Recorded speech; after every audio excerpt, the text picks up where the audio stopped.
You're in for a real treat.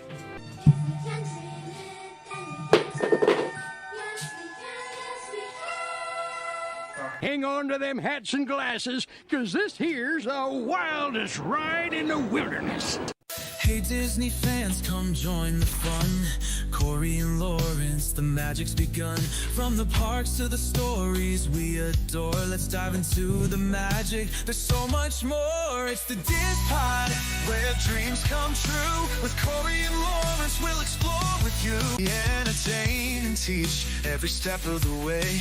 With stories and facts, we brighten your day. From Disney history to tips and tricks, we've got the magic mix that always clicks. It's the DIZPod, where dreams come true. With Corey and Lawrence, we'll explore with you. Feel the magic, the joy and the cheer.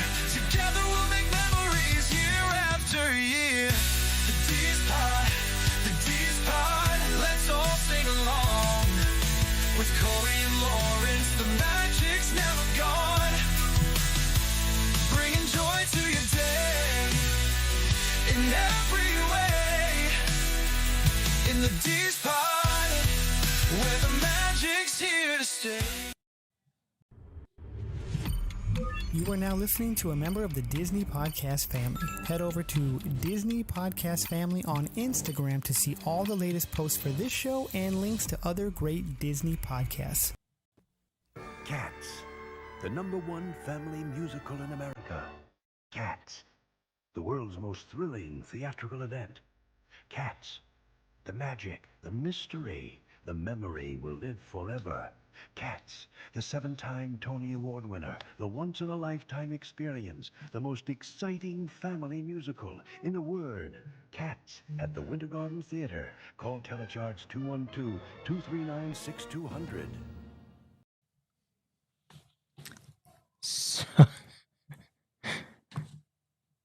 So don't try and call that number. That phone number probably doesn't exist anymore. It'd be funny to know if it exists, though. It might. That box office is still there. Is it? Do you know? I mean, I feel like I remember that commercial from way back when. I mean, you know, that was how big was that show? So yeah, that was. I just figured I would throw that on there for you for April Fool's Day. Is Cats is not playing anymore, right? Or is it? No, it came back. It came back for a little bit, and then I think it went away again. Allison could probably tell us the day it closed, the day it opened. Oh, of course, yeah. But no, was it 2017 or something like that? It came back for a short run. Okay. Yeah. Okay. Hello and welcome everyone as we approach 100 episodes coming up soon. I totally lost where we're at. Maybe we're at episode number 90, maybe. I'm going to say 90.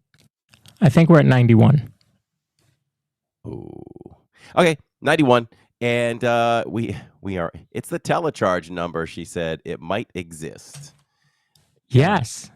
Actually, so Ticketmaster, right, and telecharge, and I think there was one more too. So Ticketmaster obviously is kind of just taken over, right? Well, earlier, I was looking at something on Facebook, and it was telecharge. Like, they still exist, and it was for some show. It was like a bubble show. It was weird, but yeah, it was an off-Broadway show, and it said telecharge. I was like, oh, okay, it's still around. How about that? Hey, we're live right now, everyone. We do this live because we do it for you. Welcome, everyone who we see in chat. We see all of your comments and all of your questions.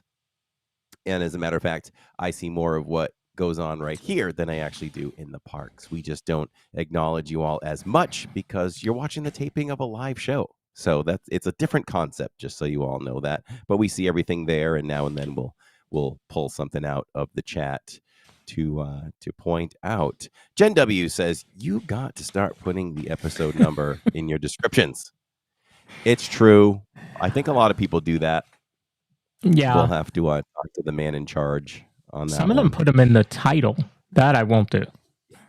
Yeah, I won't put them in the title. Now, why won't you?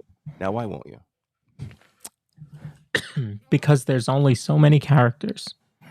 And those are valuable characters because you only have so many chances to catch somebody's eye. And saying season 3, episode 91 is not going to catch somebody's eye. But breaking Disney news, or the most elaborate, whatever I called this one, the most elaborate breaking news ever, something like that, would catch somebody's eye. For sure. And we also value everyone who listens to us at any time of the day or night after this on iHeartRadio, Spotify, Prime. Prime Days are coming up. I don't know when that is, but I saw in the news that they're extending Prime Days, non-sponsored, like for 4 days. So make sure you feed your Amazon addiction like I have. And, it's just nice to see something. It's nice to see Santa in his dark gray and light blue uniform arrive in his big steel gray sleigh every day and deliver gifts to your doorknob. Laura said she said we are boring and she's unsubscribing. We never liked you, Laura. So there. April Fools. Did you get any April Fools today? I did not get any April Fools. Apparently, anybody, anyone in the elderly range. No, I didn't. When I was at Fools, that's all I dealt with today. Yeah, when we were in school, I used to get a lot in school, and maybe a little bit in work back in the day, but not so much now. Although Walt Disney World and Adults Only did post today that you can, because the new Tiger is so what's the word? We'll just say exciting. That Disney announced that you will now be able to pet a tiger. Really? Yeah. Whoa. How about that? I might have to take advantage of that because I never thought I would touch a tiger or a rhino because you can do that too. Oh, that's true. That's true. You can do that. Yes. Grandma Grover's watching from Pop Century. She said it's a beautiful day in Florida. We just had a little shower. That water was cold. When I got out of the car tonight to come into the house, it was freezing cold rain on my back. Kind of weird. It caught me by surprise. No, we didn't have any rain, but I do have to use my windshield wipers for the pollen here. Oh, it's crazy. I wasn't going to talk about this, but I will. I ditched my Allegra D. It's just too strong. And so I've been in transition. I should have had a backup ready to go, but I was like, let me see how it goes. Man, did allergies come raging in, just raging. And, definitely sound a little nasally, but I've been trying to flush my sinuses out. So that does that. So that's where we are with that. So thought it might have been a sinus infection, but it might be. I don't know. I don't know yet. You know how you don't know? Like it hasn't gotten worse. Like today at this time yesterday, I'm not as bad as I was. I'm the same as I was yesterday. It didn't progress. Overnight was tough, but that's it. So I don't know. But I've got medication ready to go. We'll be overcautious. Okay. I want to be ready for Saturday for sure. Yes. I don't want to get this stuff that everybody's been getting, like Michelle and Shirley and all that stuff. I've remained very healthy this year. So we want to stay that way. Yep. So, all right. What's up? All right, so we're going to get right to the news because we don't have a lot of time to waste, and I actually have video clips this time. So we'll start with Step it up in the world. Yes, I mean for breaking news, you got to do that. So first bit of breaking news that I found is another ride refurbishment that was not talked about at D23. Maybe they'll announce it at this upcoming D23, but we have this for breaking news. The Tower of Terror is being rethemed to a Frozen ride. The new ride will be named Frozen Freefall, and here are all the details we know so far. On this new ride, guests will visit Arendelle for Queen Elsa's coronation, however, that's when things go wrong. In the pre-show, you learn that there's an evil spirit trying to prevent Elsa from being coronated as the queen. It's up to you, with the help of Anna and Olaf, to defeat the evil spirit in time for the coronation. You will then board the elevators, which will look like sleds. It will bring guests up a level where they see the evil spirits making their plot to foil a coronation. Then you enter what is currently the 5th dimension, where you'll see spirits attacking Elsa as she gets ready for the event. Finally, guests enter the main elevator shaft, where the spirits have found you, Anna and Olaf, and have directed their focus on destroying you. This is when your sled drops and rises rapidly, much like the Tower of Terror now. This new ride will include a variety of scenes and will operate more like Guardians of the Galaxy Mission Breakout, where you watch the screens as you drop and rise. All right, so what do you think about that one? You know, when I heard that news, I was like, wow, okay, now that is different. That certainly came out of left field. You know, I've always wanted to do Mission Breakout. Tower of Terror is certainly a classic, but I think this one has more to offer. More of an adventure. Yeah. You know, and it's not to downplay Tower of Terror. It's the theming is unbelievable. But you know, once you're on, I mean, right? Am I right or wrong? Once you're on the vehicle and you're once you start dropping and rising and dropping, that's all you're doing. You're rising and dropping. Yep. There's a thrill of that. There's no like stoppages of story or characters to view or an adventure at that point. Right. So I'm excited for this. I think it's going to bring a lot more to that end of Hollywood studios. I think you're going to see Sunset Boulevard backed up, you know, all the way down to Carthay Circle maybe or more, and it's going to be a huge hit. This will overshadow Monsters Land for sure. Well, and then think about it. You got Rock and Roller Coasters, soon to be Muppets Mayhem, right there next to it. So it does start to become a little more of a kiddie area. You know, we'll see. But those are two big thrill rides for kids. So I don't know. This should be interesting. I'm waiting until D23 to hear more about this. Yeah, and you got to imagine they're probably going to slow it down a little bit, the drops, because and I think the height limit is going down just enough so that it could be for all ages. Yep. Yeah. Okay, so this other bit of news gonna affect the channel actually, because we stream on Wednesday nights, and Wednesday is about to change a lot. Breaking news, the NFL announces Wednesday Night Football in 2025. These games will be broadcast exclusively on Disney+. On top of that, all the games will be played on a neutral field at Disney World. This agreement is a win for both the NFL and Disney. The NFL will increase viewership by adding another night of football on Wednesdays. Meanwhile, Disney wins by having the games played at Disney World and exclusive rights to broadcast them on Disney+. According to an internal source, Disney struggles to reach NFL fans. With this expansion of Wednesday Night Football, they expect to see a massive increase in Disney Plus subscribers. Also, there will be 2 broadcasts, the normal game and an animated game. This will be similar to the Toy Story animated game from last year, except each week it will be different. Disney will roll out Heroes vs. Villains, Pixar vs. Disney, and much more. Meanwhile, Lin-Manuel Miranda will write the new theme song for Wednesday Night Football. However, NFL players are not happy with this announcement because it's one less day of rest. Well, there's a lot to unpack with that one. You know, first of all, what matters most is the night that we stream. So I guess we'll have to sidestep that and probably do Thursdays. Mm-hmm. Is what I thought initially. Thursdays this coming September. And oh boy, there's a lot to that. Did you ever see any of the Disney Plus renditions of the NFL games? I did. I saw the Toy Story one. Yep. And then they followed that up with another one. I'm trying to remember what it was. I can't remember now. Main Street? I think they were on Main Street. I think it was all the characters on Main Street. Or was it SpongeBob? There was another one done. Might have been it might or Simpsons. I think it was Simpsons. Okay. They did the Simpsons.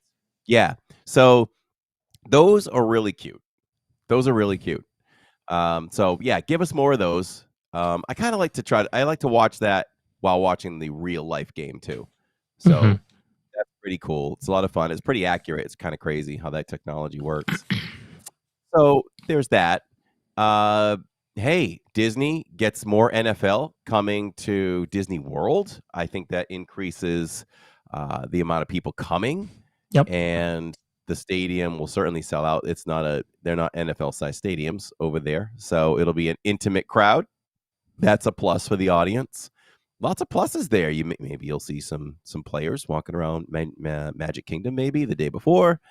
Get a little Disney in. We know they like to do that. I've seen players before running around in the parks, which is a lot of fun during Pro Bowl weekend. So what is the other thing on that? Disney Plus. Yes, it's a win-win for Disney. I mean, their subscribership will go up by millions. Absolutely. This is an amazing deal by Disney NFL. And this is the way the NFL has been going. It's been going by the way of separate packages, which people hate too, because you have to buy all these packages. Mm-hmm. You know, luckily I have Prime, so I can watch the NFL on Thursdays.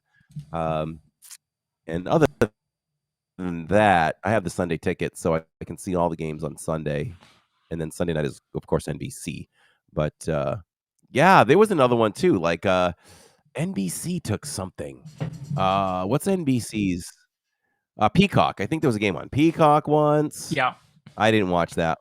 I wasn't going to subscribe to Peacock for one game. Apple has some MLB games. Yes, they do. Yeah. Now, when they do that, do they take the package? Can you not watch that on the package? So if you've got Mets White Sox, no, you have to have Apple. It's not available on MLB innings. Okay. Yeah. And I do have Apple. I do have Apple too. Oh gosh, we have so many subscriptions. You can't even keep. You know, you try to save by streaming, and then it just all don't add it up, people. Don't add it up. No. I will say something about that. Those stories do seem odd, though.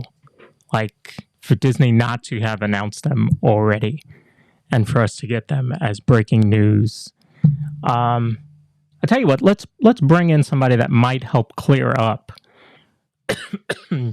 some of that information there. Folks in chat, please welcome our guest for the evening, the founder of Mousetrap News. Welcome.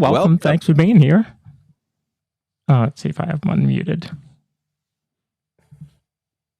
Welcome. Oh, I think he muted himself. All right, we'll wait for him to come in. So yes, obviously it's April Fool's Day, and we decided to hit you with a little bit of Mousetrap news, which I love. I love seeing people go crazy online when they see Mousetrap news. Yeah, so we had some fun with all of you. Neither of those stories are true, but I do wish the NFL story was true. That's a good one. Because you want Lin-Manuel Miranda to write the theme song? Oh, that's right. You didn't touch on that part. Now, he better be better at that than he was at the Mufasa soundtrack. That's all I'm saying. Let's see. Hold on. I think maybe they could get the duo that wrote the Snow White soundtrack to do the NFL one. We'll see. I think I have to put them on screen, but not. Good. I got to try and do something, Corey. Sorry. All right. So, what'd y'all think of that fake news right there? He says we are unmuted on our end. Says yeah, I think I know what's wrong. Think you know what you got to do? Yeah. Okay. Yeah, there it is. I was trying to do it without having the black background there, but that's okay. For anonymity, we're going to use his logo on screen. So thank you for being here tonight. I always get a kick out of the stories that you come up with. Tell me a little bit about how you came up with this idea. Yeah, thanks for having us. So, Mousetrap news really just kind of started on a whim. It was we were I'm the founder of it, but I was in church, and I'll refer to the company as we. A lot of times it's just natural, so you know that'll happen. But anyways, so I was in church, and sometimes your mind starts to wander, which it shouldn't, but it does. And I thought it'd be kind of fun to have a satire fake Disney news website for no real reason. It was just like one of those random things that popped into my head.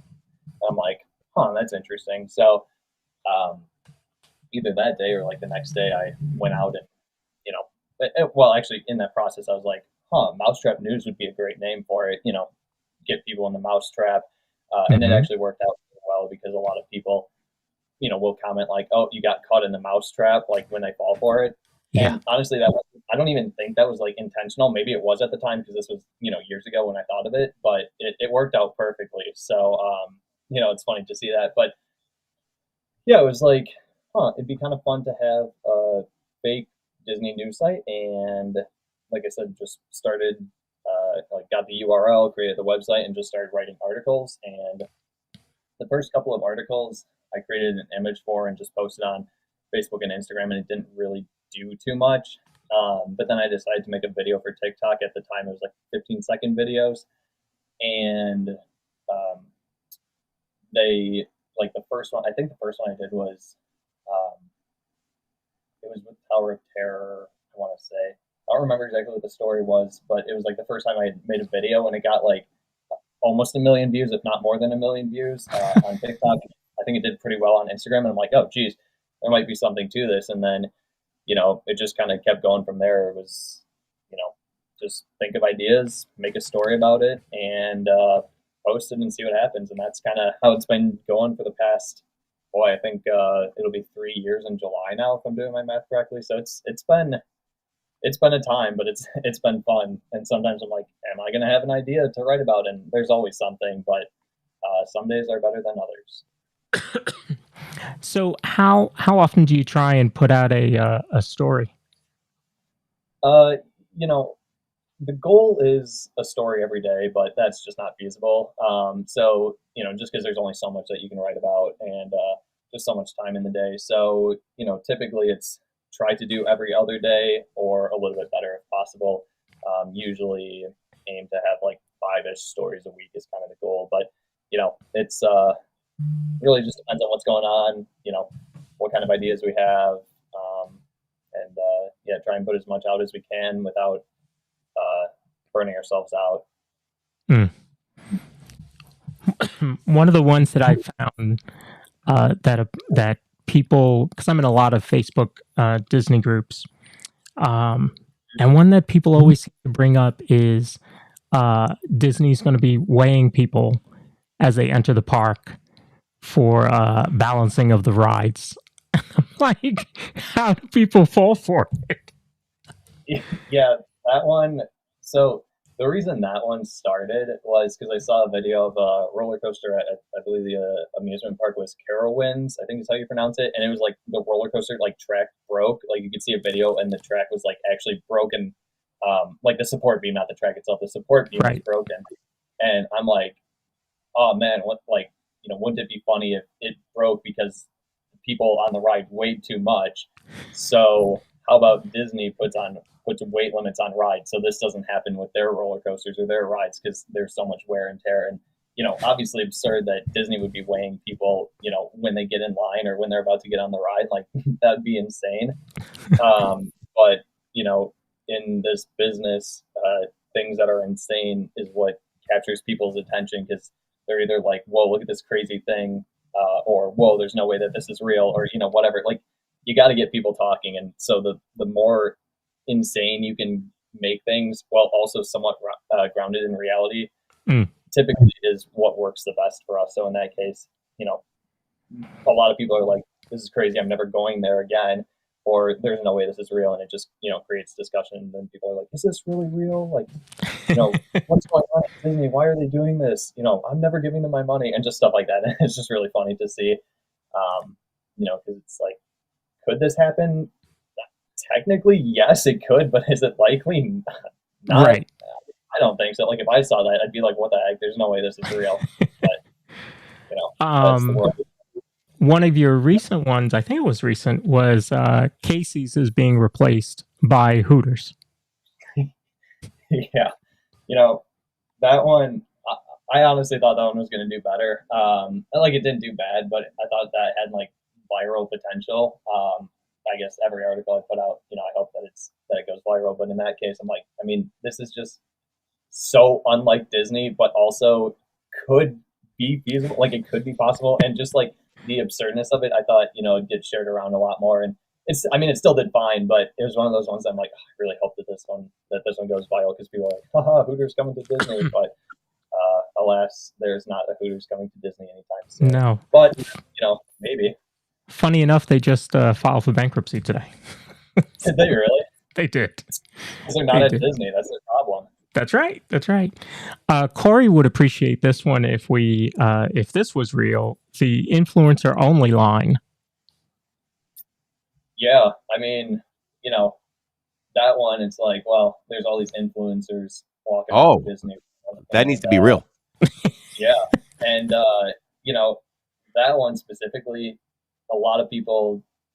Well, there's two things. A lot of people like the Disney influencers, so it'd be cool if they could skip the line and then they could see them ride their rides more instead of standing in line. Then there's also a lot of people who don't like Disney influencers and wish that they weren't in the parks because I've seen enough Reddit threads where it's like, oh, these Disney influencers, and then they're going off, and I'm like, all right, let's try and irritate people where the influencers get to skip all the lines. And I was hoping that more people would be irritated by that. But honestly, if it gave us a free fast pass in every line, I wouldn't complain. No. No. And so, does it surprise you that people get stuck in the trap? Sorry, can you repeat that? I cut out for a second. Yeah. Does it surprise you that people get stuck in the mousetrap? No, not at all. It surprises us that to this day it still happens, I guess. But at least for a while, not really. And I guess even still to this day, not that much, just because, well, I think there's a couple of reasons. One, the stories, a lot of them could be real. They might be a little bit of a stretch, but like there's definite, like it's grounded in some reality. So people could believe it. But then two, people just don't think, and I mean that in the best way. Like they'll see an article or they'll see a story and they'll be like, oh wow, this is insane. And then they just like send it on without stopping for a second to think about it. Because in this world, you're constantly scrolling through stuff. So it's like, you see one thing, it catches your eye, and most people don't stop to think like, is this real? Is this true? Like I've seen enough videos where I'm like, that was crazy. And then I'm like, wait, is that real? There's no way that's real. And I'm the person who'll like investigate to see if things are real. But in this world of like constant simulation, like people aren't taking the time to check to see if something's real. Certain people will, but a lot of people are like, well, see this crazy news, and then they just share it with their friends or comment on it before really thinking about it. So that's right. I think that's just kind of how humans are, like just how we act now. It's, there's not time to pause and think because there's, another video that's one swipe away. So it's, you see it, you get hooked on it, and then you don't think about it and just share it and then you move on. And so, yeah, I think it's, when we're putting out story after story that's not true, like people do eventually pick up on it, but if you're not paying that close of attention and you don't know Disney super well, like you might just assume that it's true when you come across it. Yeah, like you have a story about world's largest Buc-ee's coming to Disney World, and it was shared, at least on Instagram, 54,000 times. Yeah, absolutely insane. And, it's just one of those things where Buc-ee's just continues to be popular, and, why wouldn't they be? Like, why wouldn't they not have the world's largest Buc-ee's at Disney World? Like, it's a huge tourist destination. Buc-ee's is a huge tourist destination. So you're combining two massive forces into one. So like the basis of the story actually kind of makes sense. And it, I guess, does, it does seem believable. But, and then in the article or in the story, we'll throw in stuff that's just like, oh, and then they're going to have theme park rides at this Buc-ee's, as if a Buc-ee's has ever had theme park rides before. But, again, it's something that could be feasible. So that's, I guess, how you get to that point of, a ton of people sharing it. Yeah. Yeah, the one where it snowed in Magic Kingdom. Multiple inches of snow falls at Disney World in Florida. Shared 33,000 times. Yeah, that one really took off fast too. And that was like right when Florida was getting this snow like in the Panhandle. And so people aren't thinking like, oh wow, did they really get snow in Orlando? They see it and they're like, Disney got snow, like this is crazy. And I just use videos from Disneyland Paris because they've gotten snow there before. Exactly. And AI, of course. But yeah, it's one of those things where you hear that Florida got snow, and if you don't really think about it, you're like, oh man, look at all this snow that Disney World got. This is crazy. And Yeah. it would be sweet if it happened, and maybe one day it will, but for now it does not happen. So what's one or a couple of your favorite stories that you've done? Yeah, I mean, by default, it's probably Cinderella Castle Burns to the Ground. I mean, that one's just unstoppable for us. It's one of our pinned videos on TikTok because it got 28 million views. It's like our best performing video ever. Wow. And 250,000 shares alone. So that one was crazy. Like we would go on our notifications, like on TikTok, and once you hit like 90, like more than 99 followers in your notifications, it'll say like 99 plus. Like we would click that and go out of it, and within seconds it would shoot back up to 99 plus. Like we were getting like hundreds of followers like every couple of seconds. It was insane because it just took off and got so many views in such a short amount of time. So by default, that one's probably our favorite. But there's two other ones that are kind of unique. That I mean, they got a fair amount of views, but just like have cool stories behind them. So one of them was the Magic Kingdom maternity ward, where you can have your child inside the Magic Kingdom, like give birth to your child inside the Magic Kingdom, and have a view of Cinderella Castle. And that was funny because I actually got a text from a friend, and they're like, "Was this you?" And it was a Saturday Night Live weekend update clip, and in it I think it was Michael Che. He had a quick bit about giving birth at the Magic Kingdom and the new Magic Kingdom maternity ward. So my article actually made SNL, which was insane. I mean, I don't watch the show. I'm sleeping at that time. But I got the text and I'm like, no way they talked about it on SNL. So that was crazy. And then in that same kind of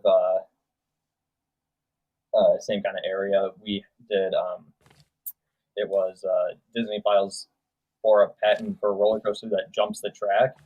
And we actually used a universal patent for the Donkey Kong ride and kind of tweaked it a little bit, and then found some random videos from like a roller coaster video game where cars were like jumping the track, and made it a whole story. And then during the day, so sorry, I'll back up a little bit. So what happened is there's like a Fox Chicago or something reported on it as like a real story, and it quickly spread from there. So there's like a Barstool story on it, and there was like Barstool Sports had a story on it, and a bunch of Instagram pages, like big ones, like Nuggets got like, I don't know, 12 million followers or something on Instagram, maybe more. Like they picked it up, like a ton of pages were picking this up as like a real story, all made up, of course. And then during the day, someone sent me a picture, like a screenshot of a Jimmy Fallon tweet about the roller coaster that jumps the track, and I don't remember what the tweet said. Like, that is crazy that Jimmy Fallon tweeted it. Well, later that night on The Tonight Show, Jimmy Fallon did like a 45-second bit on a roller coaster that jumps the track at Disney, and it takes a clip from the Fox station that originally broadcasted it. Yeah. It was funny because in the corner on one of the pictures it had mousetrapnews.com or it actually had that as like the source. It said source mousetrapnews.com on this like legit news station in Chicago. And then it was on Jimmy Fallon, and he did like I said, 45 seconds on this roller coaster that jumps the track, and he made a bunch of jokes on it. And it was just like insane that some article that we just wrote randomly ended up on Jimmy Fallon one night, and we had nothing to do with it. It just spiraled out of control because one person thought it was real, didn't fact check it, and got on like legit news, like a legit news station, and it just kind of went from there. So absolutely crazy that happened. Yeah, it's funny. I write for one of the Disney news sites now, and there are certain sites that we say, okay, if they report on it, then dig in, and this is probably real. And there's a few that we go, not including yours, because the whole news team knows, the idea of Mousetrap News. But there's a few others that were like, yeah, just put those off to the side. We'll wait for real confirmation because they don't they don't count. They're not a trusted news source. But so many people will put out, they'll share it, and it's so easy to share. And like you said, you're just scrolling and you're not even going to watch the whole thing. Because if they did, at the very end of your videos, you always say, for more on this, go to mousetrapnews.com. All right. Well, then you would learn all the stories there are, satirical. But they don't bother to read. We don't, some people will get mad at us because they'll be like, oh, well, you don't tell us that it's fake news or satire or whatever the case is. Like, you don't say that in the video, like it's deceptive, which, yeah, they're not wrong. But also in our bio, it says, fake or real news that's 100% made up or something like that. And then on the website, at the end of every article, it says that it's fake. On our about page, it says that it's fake news. Like, yeah, we're not going to start out a video with, by the way, this is fake news, but here's what happened. But so, yeah, we hide it a little bit, but it's published in enough places where if you do any research, you'll be able to tell that it's fake. But a lot of people just don't do that research because they see it as a funny, crazy video on social media and just share it. And you even see it with those AI videos and photos that are taking over. Like with younger people, typically they're like, like, whoa, is this real? Like, obviously joking, but there are plenty of old people who will see like a photo of some person who's like 140 blowing out birthday candles, and it's like, it's my 140th birthday, wish me a happy birthday, and then all these people saying happy birthday. I'm like, do you not realize that this is 100% fake? This person is not 140, and it's clearly not real. But it's just in the world of the internet, it's just so hard to parse through what's real and what's not, especially with like deep fakes and all that stuff, AI. Like it's only getting harder to tell what is real and what is fake. So we're in for a real treat in the next couple of years as AI continues to enhance, and determining what is like real and not is going to just get even harder. You're right. It's really getting there now. It's like you watch something, you're like, I'm not really sure if that's real or not.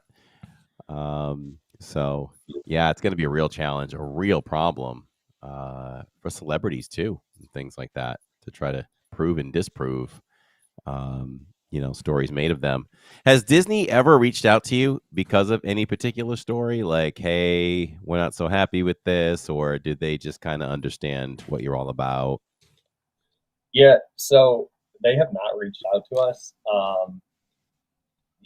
We're not sure if that day is ever going to come. It's well, you burned the castle down, so they probably won't bother. Well, yeah. So I've talked to people about that, and I'm like, I wonder how high up in Disney they're aware of what we're doing, because there's no way that like their PR department isn't aware, and there's got to be people who are like high up in the company that are like getting this stuff, like getting some of this stuff fed to them, or they're saying, hey, did you see this story? Whatever. Like they're, it's just like, does Bob Iger know about us? I don't know. Maybe he's potentially seen some of this stuff. Like, how high up in Disney does it go? Is what I've wondered before. But yeah, they have to be aware. There's no way that they're not aware of me. And we haven't heard anything since, or well, not since, ever. And hoping, that we don't. It is a satire parody website. Those have been upheld in courts many, many times, because it's a form of free speech, is protected. So there's not really a court case to be made. So like they could say, hey, we don't like what you're doing. And I could be like, okay, well, it's legal. So, but the fact that they haven't reached out yet after, 500 some thousand followers across 2 platforms over 3 years and hundreds of millions of views. I don't, think that we'll hear from them anytime in the near future.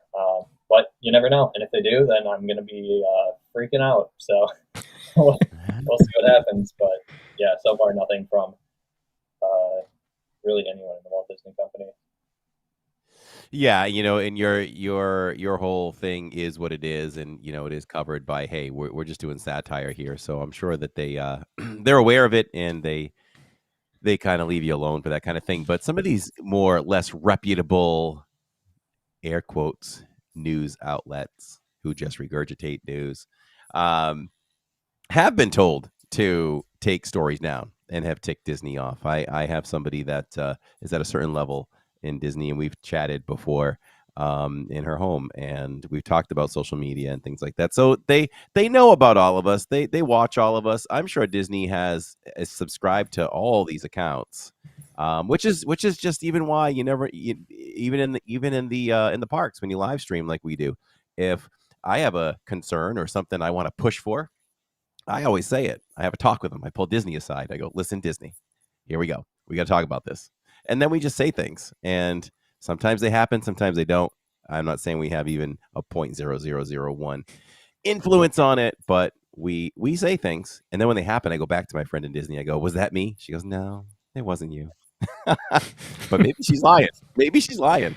Because remember this? Remember I told you that, Lawrence, when we hit COVID, Disney was using a system that was frustrating for fast passes when they still existed, because you could get 3 fast passes, but it wouldn't let you see what was available if you had 3. So you'd have to let one go to see if something else was there. You know what I mean? So if you had all the mountains in Magic Kingdom, but you were like, man, I really wish I want to go on Peter Pan, but I'd like to just see if it's available. Let Space Mountain go, and I'll check. You could let Space Mountain go, look and see if Peter Pan's there or not. And if it's not, you can't go back and get that Space Mountain if somebody grabs it. So I said to her, why don't you, so they were using an old system, and I was like, why don't you change that? You got to change that so that we can see things without letting things go. So anyway, that did change. That's her department. That did change. Now you can look at, it's not Fast Pass, but park passes, right? You can have all your park passes now, but you can still look and see if something else is available. Yep. Yeah. They changed that. Well, and honestly, I think Disney should actually be thanking us for the hard work that we do. Because we're giving them we're putting out all these ideas, and it's basically like free market research. They see how people react, and then if people are all for it, then Disney can be like, hey, look, all these people like this idea. Or if they hate it, they're like, no, we don't want to do this. So, I mean, honestly, if Disney wants to send us a lifetime pass, they can do that. We won't stop them. But yeah. So I don't know. I mean, I think, yeah, back to what you said. Like they are, I'm sure, aware of us. They haven't said anything to us. Haven't asked us to take any articles down. The only company that did reach out to us was because we used a photo of theirs in a video, not realizing that it was a copyright trademark image. So take down the video, which blew because it had like 9 million views at the time. But we reposted the video a little bit later with a AI generated image of what we were using to get the point across, but not infringe. So that was really the only bump in the road that we had, and it was pretty minor. So yeah, just hoping that Disney appreciates us for what we do, even though they may probably don't. But we will continue to do it because it's fun, and it's what we do. Yeah, Disney just, the point I was getting to is what you kind of you said too, is my friend had told me, she's like, this was like 3 years ago, I think, at the time, and she said, oh, we've invested even more in social media. We want more of you. We love what you all are doing. So yeah, they love it. It's free advertising. It's free. They get to sit back and just have all of us work hard to show merch and spend money in the restaurants and do food reviews and buy the merch and all that stuff. So, man, what a company, huh? So, Yeah, well, I was going to ask, how often do you go down to the parks? Yeah, not super frequently. Once, maybe twice a year. It's just hard to get out there. The funny thing is, every time we go, it's like, all right, is the Magic Band going to work this time, or is it going to scan in and security is going to stop by and pay us a visit? And you just never know. I mean, we assume that they're not going to, but with them, anything's possible. Who knows how high up in the FBI they're working to uncover dirt and ban us. But no, we like to go, once, maybe twice a year, get out there. It helps for getting new videos, more footage, photos, even inspiration for articles and stuff like that. But don't live within driving distance, so it's not something that we can go to every single week. That's the dream, but not the reality. So when you scan in, your magic band turns green. You're like, yeah. Honestly, the first time of every trip, yeah, 100%. Because I'm like, I don't know what's going to happen. I assume that we'll be okay, but you just never know. Yeah, you don't want it to turn red in here. Burp, burp, burp. Right. Sharon Hecker in chat says, I've heard they're putting headrests on Peter Pan ride just for Corey. We should lobby for that for sure, because I hit my head all the time. I thought when they refurbished it, that's what they were doing, but nope. Hopefully, they should just put some soft padding and just blend it with the paint of the sails of that thing for sure. Hey, Lawrence, did you know, according to Mousetrap News, that clothing optional is coming to Disney World? Oh boy, that's going to give a new meaning to after hours, is what I'm saying. It's the after hours. Starts at 1 a.m. That's the way to go. Yeah, I mean that article specifically, we did. Women can now go topless at Disney, and that one just blew up, as you'd expect. I mean, there are a ton of people who are like, "I'm going to Disney now." All guys, of course. So we're like, well, that one did well. So what's one step further than topless? Well, how about clothing optional? So yeah, I mean that's where that came from. Especially in a place made for families, a bit controversial, but whatever makes the magic happen, I guess. After hours. Or mandatory Typhoon tipping. Lagoon. Mandatory tipping on all rides. Yeah, that one was crazy because that had a huge Reddit thread on it where it's like Google AI is going to be the death of us or whatever. Because when the article came out not long after, if you searched like, do I have to tip on Disney rides? Google AI was like, yes, mandatory. Like it's mandatory to tip on Disney rides, because it was just sourcing information from my website. It was the only source on that at the time. So a ton of people were falling for it. And Disney even has like those what are they called? Like the Disney park blogs or the Disney panel blogs, like whatever they are, where people ask questions and then they'll have like panelists answer them.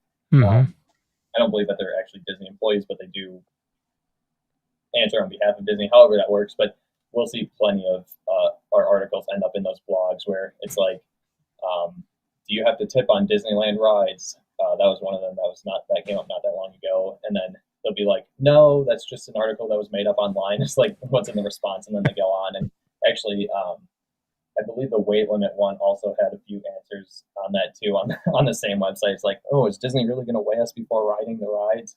So it's always funny to see our articles pop up on like the Disney panelist blogs, whatever they're called. Headline: Mickey Mouse kicked a toddler inside Disneyland, and you got Mickey extending his foot way out, and the kid's just flying across Main Street. I mean, that's a good one. Don't get in the way. The mouse exactly, kid. You had your moment with Mickey. Right. You always see the kids chasing the characters, but you never see the characters chasing the kids. Right. That does bring a flashback to me. The very first time I ever stepped foot in Disney World, went to Hollywood Studios, and this kid Vader was trying to do meet and greets over at Star Tours, and the kid kept coming over, like teasing him, rah, rah, running away. For all I know, he was pulling on his cape and running away. Vader actually had enough at that point, and he turned around and he walked so fast towards that kid. That kid disappeared quick around the corner. Good stuff. I love it. There's some really fun ones. So if you do not follow Mousetrap News, excuse me, you're on Instagram and TikTok, right? Yeah, Instagram and TikTok are the main ones. We are technically on X, and we got like 400 followers, and Facebook we've got like 400 follows or likes or whatever too. So we are on those too. We don't post as frequently because we don't get as much reach, but yeah, TikTok and Instagram are the main ones where we post videos as frequently as we have them. Yeah, make sure to follow them. If for nothing else, so that you know when somebody posts something on Facebook that says, "Hey, there's a $1 million ticket that you can buy to Disney World now." At least you know where it came from.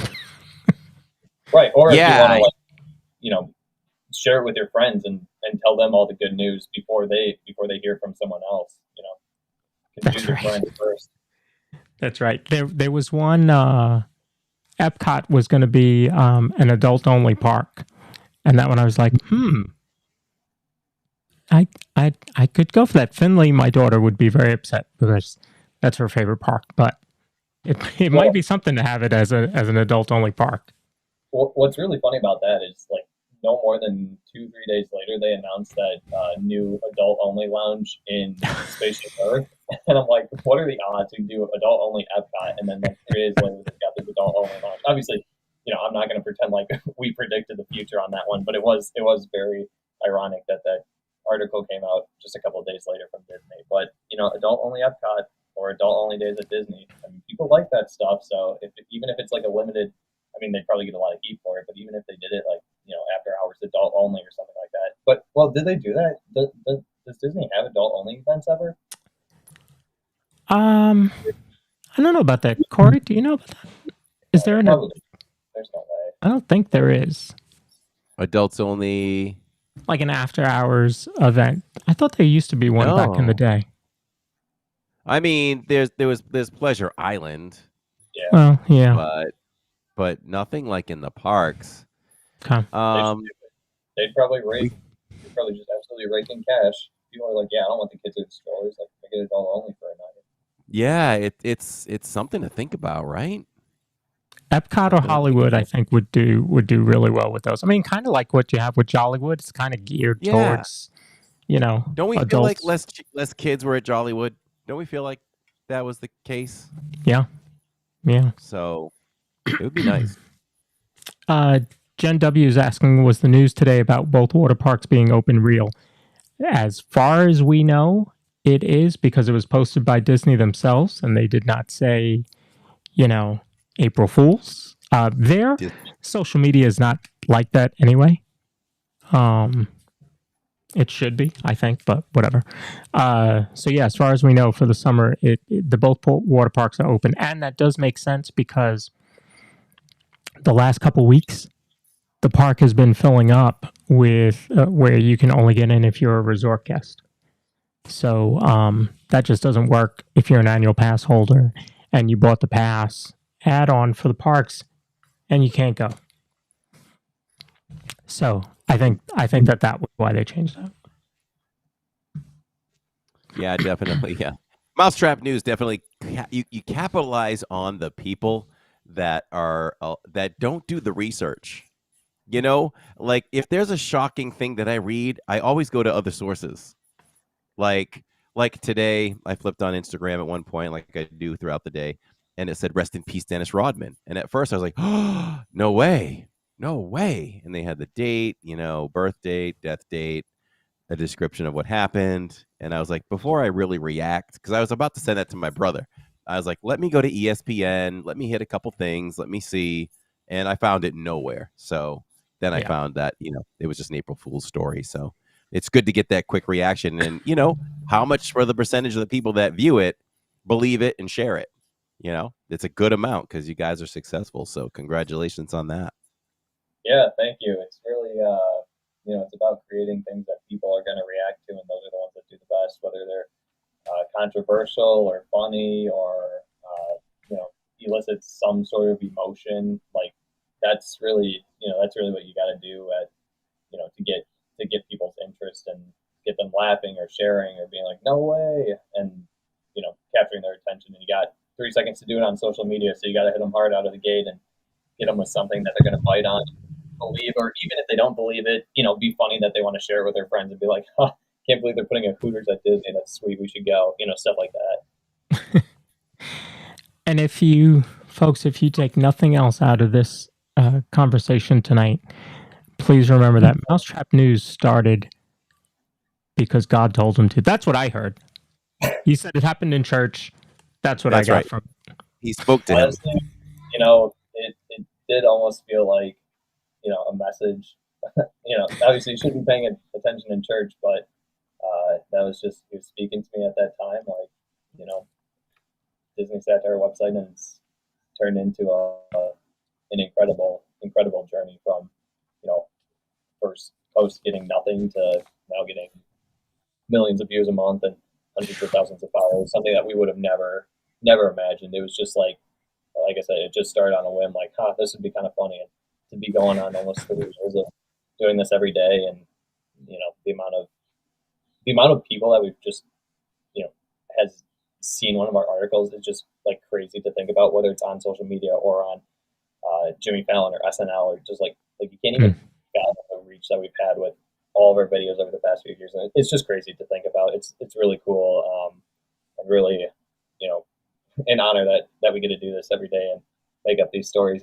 People are probably like, I hate you guys. You guys are the worst. You keep putting out all this fake news, but it's really cool for us to be able to do that and have such an impact, whether it makes people laugh or, they look forward to the next article that they can share with their friends, or, whatever, because we have a ton of people who get, excited to see our articles every day and see what we come up with and are ready to share. So it's a pretty wild thing, something we never would have imagined would be a reality, but here we are, like I said, almost 3 years later, doing the same thing and enjoying every moment. That's awesome. How many people are on your team, and what's the process? Do y'all try to get stories? Are you constantly thinking about stories, and then whoever comes to the table first, you might put that one out? How does that all work? How does it go from thought to actually posting something and putting it all together? Yeah, it's a pretty small team, and it's just about like thinking, what is going to be like, what do we think is going to be an impactful story, and we've got a list of probably at least 100 ideas that we haven't done anything with and might never do anything with. But it's like, I don't know, you just kind of jot them down when you have them, and then you look at the list and you're like, all right, what do we think is going to do well? And some days you might be feeling one article, or you might be feeling another, like, oh, this is really relevant, now let's do this. Or something will just hit you, like, I don't know, it's can't really pinpoint where the stories come from. It's just they just kind of pop into your head throughout the day. It's not like you just sit and brainstorm, for forever. Sometimes that happens, or you'll use like ChatGPT to be inspired by stuff. But a lot of it is just kind of, it comes to you and you're like, oh, look, we could write about this. And then it's like, yeah, that could do well. So then write the article, do the voiceover, pull some clips together, and post it later that day. I mean, the whole process of writing a story from idea to posting maybe takes an hour or two of our time, just because it takes 30 minutes to write it, 15 minutes to record it, 15 minutes to put some clips behind it and edit it, and then post it. And, so it's not like a huge, insane process, and it's pretty loose. It's just kind of like what's speaking to us that day, and making that article happen. And if, nothing's really speaking to us, go back to the list and see, hey, what are some other ideas that we've thought of that we haven't done anything with? Could this work? Maybe it's more relevant, maybe it's not. And sometimes it's just like, there's not really much to say today, so we'll try again tomorrow. And it's a very loose process. It's just kind of free flowing, whatever makes the most sense. You just kind of do it, and articles will do well, articles will flop, and the nature of the game is just putting something out the next day and hoping for success. Yeah, that's kind of what we got going on here at the DIZPod too. We have a list to fall back on with tons of ideas, and the way Lawrence and I look at that is we try to leave that alone and plan week after week of content without looking at that stuff, because it's kind of what you can kind of save. Like if we're really stumped on what to do on a certain date, hey, let's pull the list out and let's see if there's something there that we can pull. So there's not that fear of, oh my gosh, we have nothing, we can't think of anything for August 1st or something like that. So it's nice to have. I always think it's nice when you don't have to use your backup content. Yeah, and it's the funny part about the list is usually we'll go through it and we'll be like, nah, not really. I don't really feel like that. And then you're like looking at all these ideas on the list, and it's like every time I go back to the list, I'm like, no, I'll pass on that one again today, and I just keep passing on the same idea. So it's like, I don't know, maybe is there merit to it? And then sometimes I'll pull them off and I'll be like, all right, I'll try this one. I've been pushing it off for weeks, and then it'll flop, and I'll be like, that's why I didn't do this one. I remember now. I should have just deleted it. But you also don't know. I mean, there'll be ones where I'm like, this is going to be a smash hit. It's going to do really well because, like, yesterday we did the man was banned from Disney because his wiener was too big, which is just like an insanely stupid hook. But like, it just seems like it would get people talking and laughing and commenting like, "Oh, sorry, that was me, guys." And you know, it did okay, but it was one of those ones that were like, it just seems like it's got that hook. Like when we did, a man was arrested for farting inside Disney. It did very well. So we're like, okay, what's like the next step to that? Well, man can't go in because he's got too big of a wiener, which is absurd. And so we thought it'd do well. It didn't necessarily do as well as we wanted to, but you just don't know until you put it out there. Like, you can think an article is going to do really well and it flops, and you can think, this probably won't do much, and then it blows up. And so that's just kind of the nature of the game. You can do stuff to try and increase your odds, but in the end, it's up to the algorithm, and sometimes there's a little bit of luck and a little bit of randomness to it. That's very true. Hopefully I can say that on there, by the way. I don't know if that's... Oh, you're good. You're good. You're good. Yeah, we have that same theory about the algorithm. Sometimes it's just the algorithm. Yeah, and well, it feels like as of recently, like maybe this is what we struggle with sometimes. Like, our articles just not that good. Like, are we missing something on the hook? Like, is something off? Because it just doesn't seem like they're performing as well as they did a couple months ago, and even like a year or two ago. Like, and sometimes it'll ebb and flow. Like, we'll have times where we're just killing it, like video after video does really well, and then we'll have times where it's like, you're just missing the mark, and we're like, is this algorithm or is this us? Because a lot of our articles are there's similarities across them. We'll look at what does well, what's popular, and kind of write more articles kind of in that same vein to try and do well, and then they won't pick up, and we're like, I don't know, is it algorithm? Are people just not interested in this anymore? And you just never know. But it can be frustrating because you're like, oh, I really thought that was going to kill it, and then it just didn't do anything, and you're like, all right, great. Well, guess we'll try again tomorrow and see what we can do. So, it's frustrating, but it's fun. That's what it's like being an entrepreneur. It's trying a million things and seeing what works, and not everything's going to succeed. And it's exciting. It can be frustrating, but every time you post, it's exciting because it's like, all right, how's this one going to do today? Well, let's see. Let's get this one. This one's going to do well. And well, it's like, shoot. But then pick yourself up and you do it again. That's right. Yeah, you never know. That's one place where I'm weak in is putting up shorts because I'm just so busy doing so many other things. I have really no time to really dedicate to shorts, and we've thrown up some here and there, and some you think like, oh, this could really do something. Like we had a moment where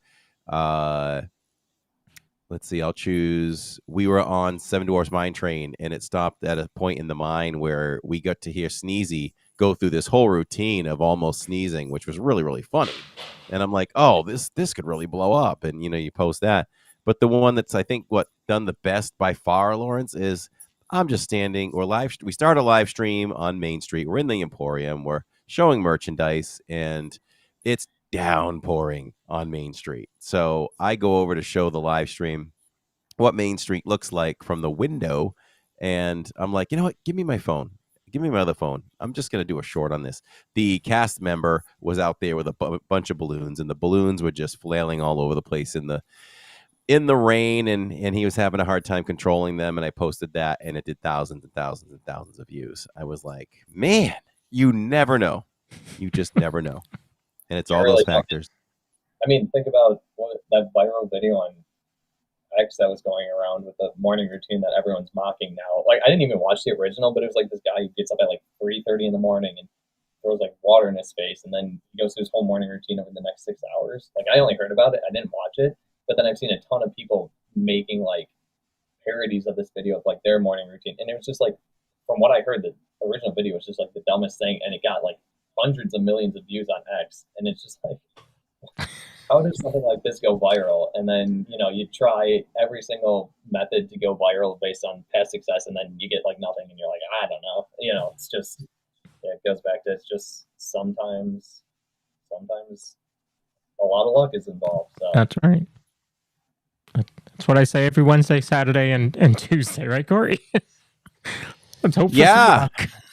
Let's hope for it. Here's a little behind the scenes tip for anyone listening.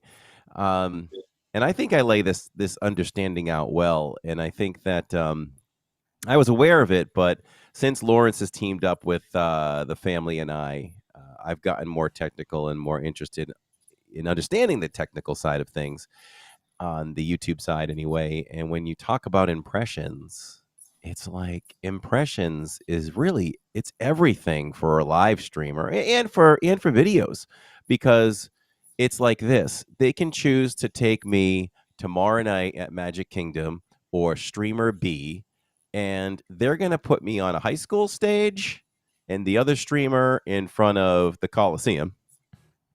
And that's it. We're both out there. We're doing our thing. Maybe my show's better. Maybe theirs isn't as great. But YouTube decided to put them in the Coliseum tonight, and me, playing at the high school auditorium. And what I mean by that is when impressions go out to all of you, YouTube will only send so many. So some nights, if it's a real slow night, I'll say to Lawrence, what happened? Oh, you only got, what did I say, 10,000 impressions or something? Mm-hmm. And then streamer B got 50,000. So that's 50,000 invitations, 50,000 people that put YouTube on. That channel's right there in their face. We only got a chance at 10,000 people to get to see and know that we're out there. So you never know. A lot of it is in the hands of YouTube. Yeah. So you're behind the eight ball to begin with. You never know what your impressions are going to be, right? Until you end. Yeah, because you get a certain amount before the live stream, and then once the live stream is live, then it's pushing it out to a certain number of people, and so by the time that it ends, you can add up the two and say, okay, this was your total impressions, and obviously the streams that have done the best, I mean the impressions are through the roof. 100,000. I've seen some. I think I've seen as many as 138,000. So like Corey said, that's 138,000 invitations. Yeah, and then some nights we're like, what happened tonight? We killed it. And you're like, well, look at how many impressions you got. So you're playing the same show. It just depends on what audience you're being put in front of. Yep. Mom said, do you have a link for streamer V? Yeah, it's called Corey Cam. It's the private one that everybody tries to get on. I don't understand that. I go live. So just for Mousetrap, just to know. So Lawrence, we have a system that no one is using in any Disney park around the world. And Lawrence sits in his studio and he produces my live stream. It's fun for him and me. It gets to bring, it allows us to bring more content and more fun graphics to people and contests and things like that. What was the point I was going to make now? I just lost it. What did you say to make me say that? The people will come in and watch Corey Cam.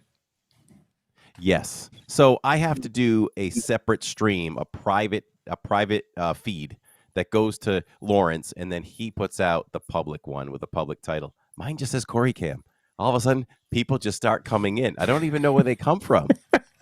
And I have to say, hey, because the problem is when I go live on it, it makes it live. It's set to private, but it flips it to live. I mean, to public. So Lawrence has to go in and switch it back to private. So sometimes it takes them 3 or 4 minutes to do it. And I see these numbers starting to pile up, and I'm like, welcome everyone, but please go to the properly titled stream. This one is going private. Yeah. Gotta love it. People just want to see something. Corey Cam. What's that? It could be a whole new venture, just the Corey Cam. I mean, if people are coming and watching, you might as well go with it. That's not a bad idea. That could be the raw footage. They can kind of see before we actually go live. But you do take a streamer break every now and then, so we have to be careful. That's true. That's true. I did do that once. I did take a streamer break in the restroom, and I didn't have any of the tech to do anything besides I just put the camera up against the wall and muted so people can look at Disney tiles. That became a whole thing for a while. Oh, I got to go again. Let's see what kind of tiles we see today in the Pinocchio restroom. That kind of thing. interest in streaming the stream. Yeah. What's that? Yeah. I said no interest in streaming the stream. Right. Yes. The stream behind the stream. Jen, just so you're aware, when Corey hits live, it's going to put it out because it changes it to public. And so then him or I have to go in and change it to private. So that's why by the time you click on it, it says private, but it always starts out as public, unfortunately. So, Mousetrap, any final words from you? Well, we'd be disappointed in ourselves if we didn't shout out our published book on Amazon. Maybe we do that. Absolutely. All right. So, if you guys are on Amazon, we've got The Ultimate Guide to an Affordable Disney Trip. This is real. You can look it up. You can get Amazon Prime shipping, and the tagline is "Saving you time, money, and a lot of tears." And it is a gag gift. So if you open it, all the pages are blank. All 199 pages are blank because there is no such thing as an affordable Disney trip. So that is on Amazon in case you guys want a gag gift. Actually, it's funny. We have a 1-star review where they bought 2 books and they're like, all the pages are blank. And I'm like, yeah, we said it in the description that all the pages were blank. So the joke went over their head, but they got 2 books. So I guess that's funny. But, yeah, we thought we've always wanted to do like merch or like create a Disney guide, and we're like, well, if we create a guide, people aren't going to necessarily believe it, and there's already a million Disney guides out there. So we're like, well, what if we create a guide that's not actually a guide? It's just making fun of Disney and the cost of that trip. So that's how that book came to be. Like I said, it is on Prime, and we thought it'd be funny to do. And well, it exists, and many people have bought the book since we put it out there. So we're like, what a wonderful idea. So other than that, we appreciate you guys having us on. It's been a lot of fun, and really enjoyed the conversation. And nothing else unless there's any other questions. But no, I'm glad. I'm glad you mentioned the book because I was going to earlier. So I'm glad you mentioned it because it does make me laugh to see that book. I may have to get that one. Just saying. But yeah, if you ever want to come back on, just let us know. You're more than welcome. We can talk actual Disney, or we can talk satire. It doesn't matter to me. Yeah, happy to. Always love chatting Disney, whether it's real or fake. It's one of our passions, even though we make fun of it every day. So certainly happy to come back if you ever want us back, as long as we didn't do anything to get kicked off. That's usually a good sign. Didn't say anything too wild. No, not at all. Not at all. No, we appreciate you being here for sure. Thank you. Yeah, definitely. All right. So all that right, is our guest. Go ahead, Corey. I was just say thank you so much. We appreciate it for sure. It was fun. Yeah, thank you. So that's our guest, Mousetrap News. Make sure to follow them on TikTok and Instagram. And like I said earlier, make sure that you follow them so that you know when somebody comes up to you and says, "Did you hear? Did you hear that they're charging an arm and a leg?" Be like, "Yeah, I know where you got that." So, thanks so much. All right, very cool. Yeah, that was fun. That was fun. Good find. Yeah, that was fun. So what are we doing in the parks this week? I am at Magic Kingdom tomorrow night. So we'll just do the park. Nothing special going on there. We'll just have some fun. We'll I don't think there's anything new from the last time we were there for desserts, but not sure.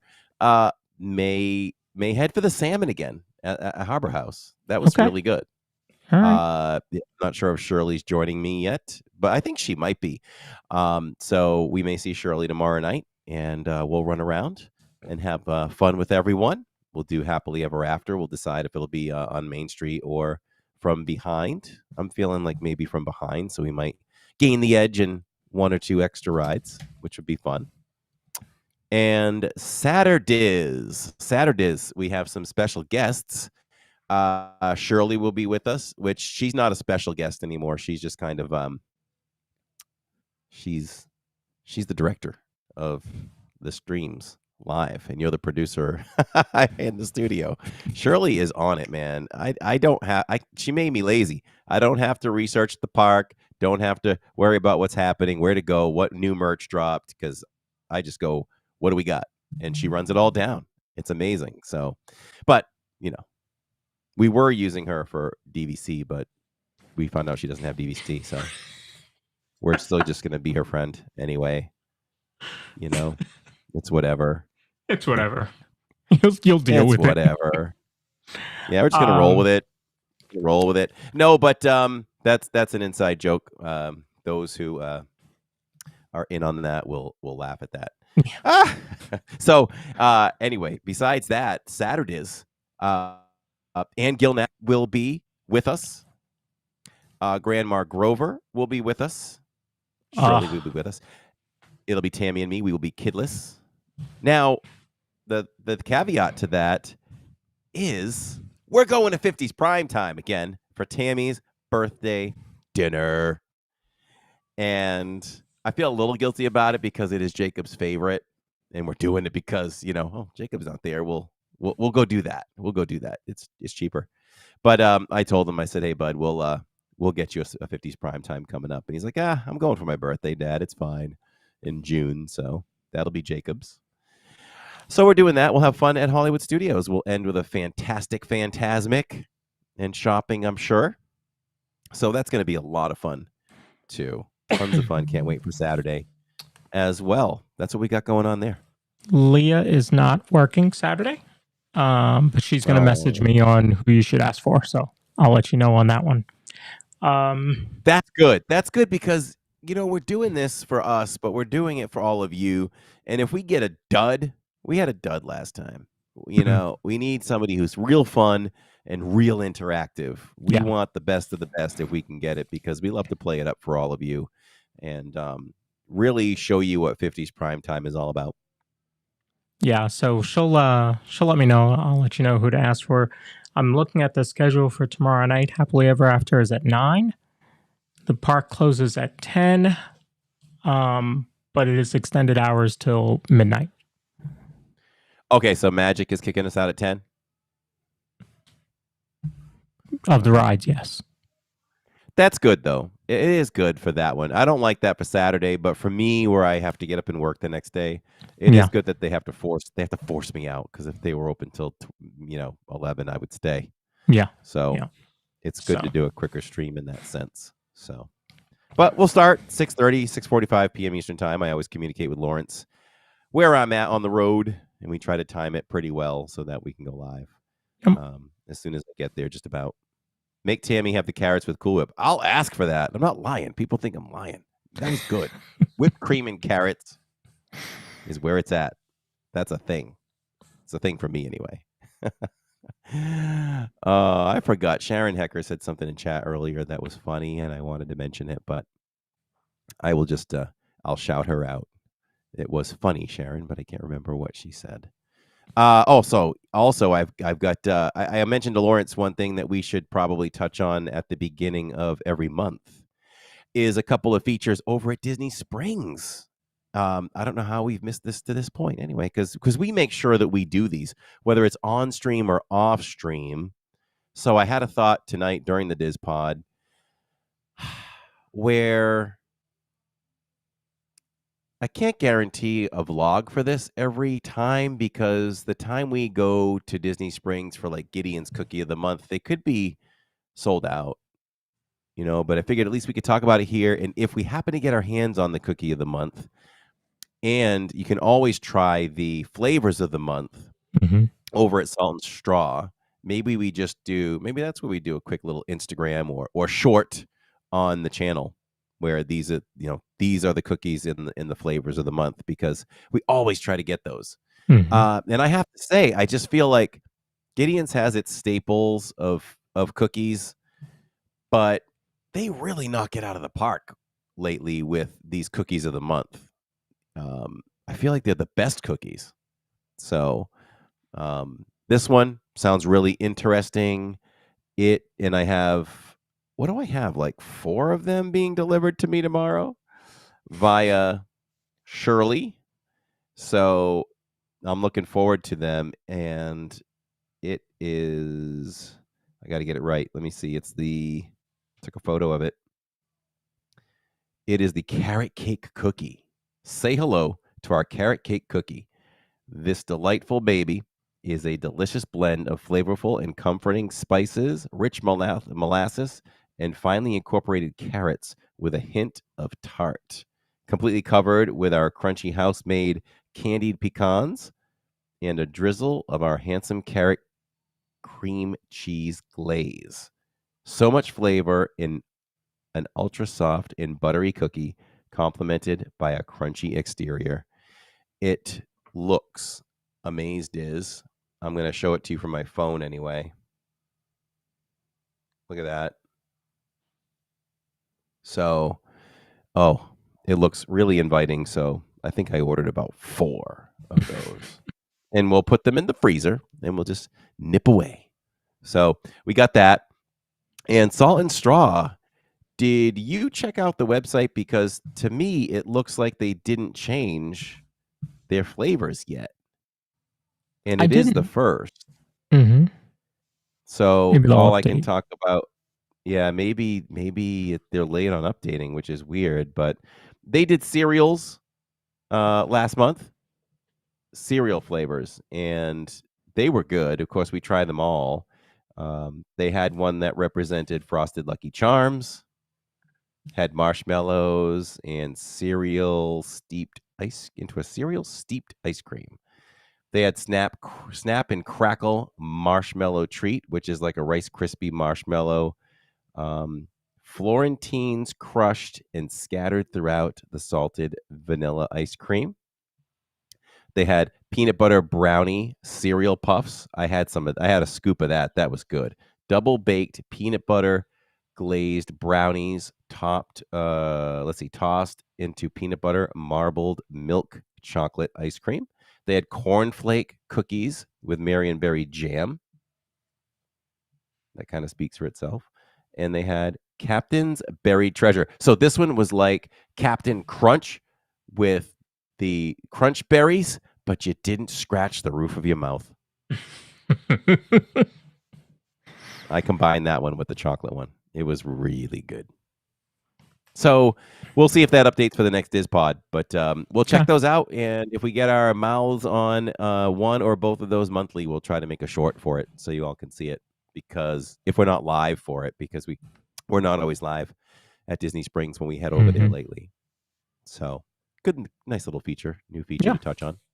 Yeah, I'm good with Shirley that. predicts it'll be gone by the end of the week. She thinks it's that good.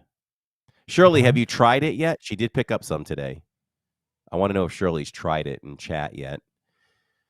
Jen W says, I swear Gideon's should do all mobile orders. So who does cookies better in the sense of inventory, Lawrence? When you go to Gideon's at 11 o'clock at night, you can pretty much get any cookie you want. But you go to Summer House, and you're lucky if there's 2 or 3 different flavors left. Yeah. And maybe there's 1 or 2 cookies of that one. So are they figuring it out better so that they don't make too many? Like, what's going on there? That's a theory. Me looking at it from a business standpoint, I would say you got to make more. For example, okay, do you guys know that Dunkin' Donuts doesn't make their donuts in the restaurant? They're all shipped in. That used to not be the case. Used to be the guy, I can't remember his name now. It's time to make the donuts. Do you remember that commercial? Right. Oh, yes, the little guy with the mustache. Yeah. So that's not a thing anymore. They now get them trucked in. So when I go to a Dunkin' Donuts, if you go late in the afternoon, forget it. They don't have anything. Like, to me, that's a problem. You know, when I managed a grocery store, you had a book, essentially, of, okay, the artisan bread, you need to have 6 on the shelf because you sell 4 a day. You know, that type of thing. I don't know about the restaurants that do it the other way, like you said, like Summer House running out. In my mind, you don't run out. Right. So that makes me want to do this. Next time I'm there and I'm in both of those places, I'm going to ask them how they determine their inventory for the day. Because, I'll say to Summer House, Gideon's always has everything. Like, what do you guys do? Is your goal to sell everything made and it's okay that you've run out over the with an hour to go? And who's even worse, very disappointing is Everglades. If you go there even 9:30, 10 o'clock, we'll say, when Disney Springs closes at 11:30, there's so many flavors that are gone that you cannot get, and they sell out fast. So it's interesting. I understand you don't want to lose inventory, and hey, when Summer House opened, we kind of made fun of Gideon's, but now I've come back down to earth, and both cookies are great. They're two different cookies. It's apples, oranges. So I don't think you can compare them that much. I do love both. Just so you know, dough is not that expensive. Oh, so okay. It's not.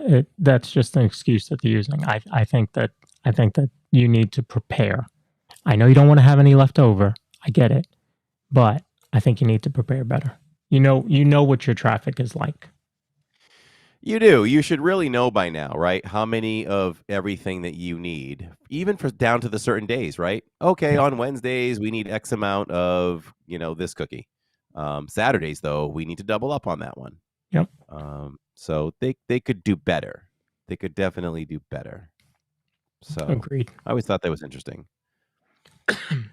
So next week on the show, we have Adventures by Carney joining us. Pete Carney's going to be joining us. Another live streamer. Actually, Corey's met him out in the parks. Actually, I don't even think it was in the parks. I think it was... I remember running it. It might have been more than once. The one time I remember was actually at the American Gardens Pavilion.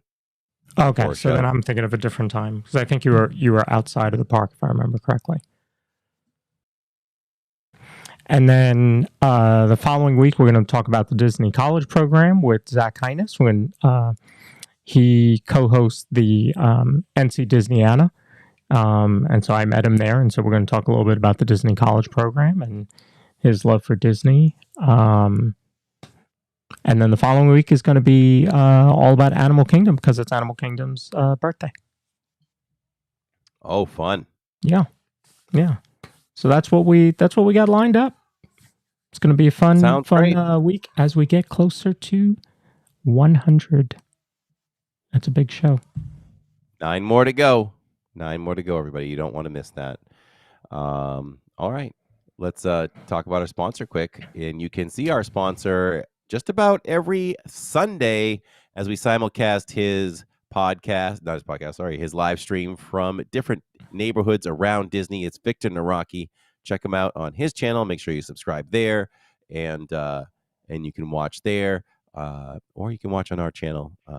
You probably should watch on his, but we like to share it with all of you because it reaches out to more people. So that makes him happy if you subscribe. I could hear the joy in his voice the other day when he had like 30, 35, 40. I was so happy for him. Yeah. So any way we can help with that, for sure. Are you guys going to D23 in August? No, we are not. Is that the D20? Is that coming here? Is that the one? Is that something happening here? That's probably sold out by now. Is that sold out by now? I'll have to look into it. It wasn't. Oh, okay. So I'll see. But if you're looking for a home that offers the perfect blend of luxury, comfort, and convenience with Disney World in your backyard, Victor Naraki is a licensed realtor with Vision Home Real Estate, LLC. And he is here to help you find the home of your dreams. With over 15 years of experience in the Disney area home market and a proven track record of success, Victor is the perfect partner to guide you through every step of the home buying process. So what are you waiting for? Visit celebratingflorida.com today to learn more about Victor's exclusive range of properties and schedule a viewing with Victor. Your dream home is just a click away. And if the Red Sox can win a game sometime, I'll be happy. Figured I'd throw that in there. The Mets must have more wins than the Red Sox right now. We have 1. We have 2. No. Okay. Yeah. I don't know. I think we're 2 and 2. Okay. Yeah. It's a slow start, but it's okay. The big bats aren't hitting. It's not going to happen forever. So, big bats. So you need a torpedo bat. Need to get into that. Yeah, market. we need the Yankees torpedo bats. That's what we need. Yep. Yes. I saw you message Mr. Fulton Mraz. Thank you so much. We're doing a live show here, so we don't comment back on too much, but we see everything. I saw what Steve said a moment ago. We love Steve. He says that makes Dunkin' Donuts only at the larger stores and shipped to the smaller ones. They actually have hey, Court. Essentially kitchens.